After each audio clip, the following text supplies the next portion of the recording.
जब सुने के होई भोजपुरी गाना बस बजे के चाही गाना।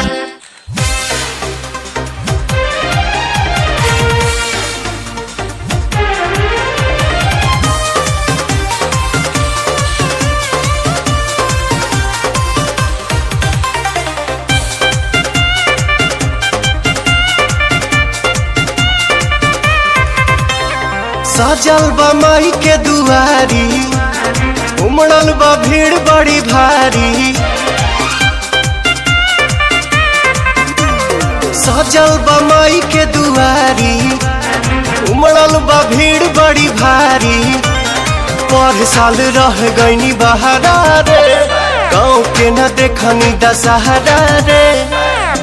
अब की न जाइब बंगाल में, असो होई माई के पूजनवा हरा के पंडाल में। उगे बाजी पवन के भजनवा छपरा के पंडाल में।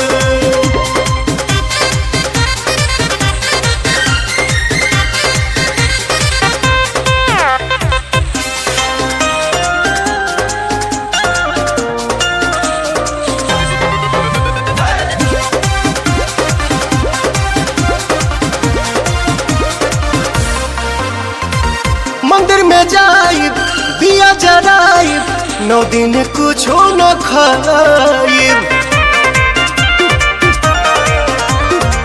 दर्शन पाइब सिरवा झुकाइब, चरण पर चुनरी चढ़ाइब।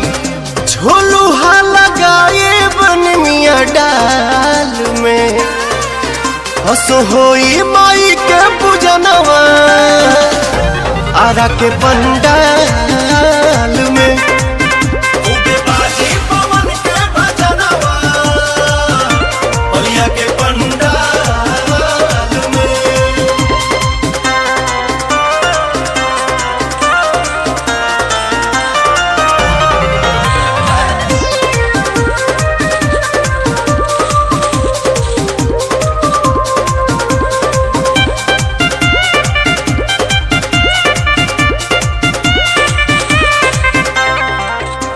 कतनो कमाल तू बहारा, बाकी गाँव में बितारा वह दशहरा। कतनो कमाल तू बहारा, बाकी गाँव में बितावा दशहरा। दीपक रानू सुमित आज अवतारे हो, अमित पुतुल मंडप सजावतारे हो। जई है छोटे बसही हर हाल में, असो होई माई के पूजनवा आरा के पंडाल में। उगे बाजी पवन के भजनवा आवे के पंडाल में।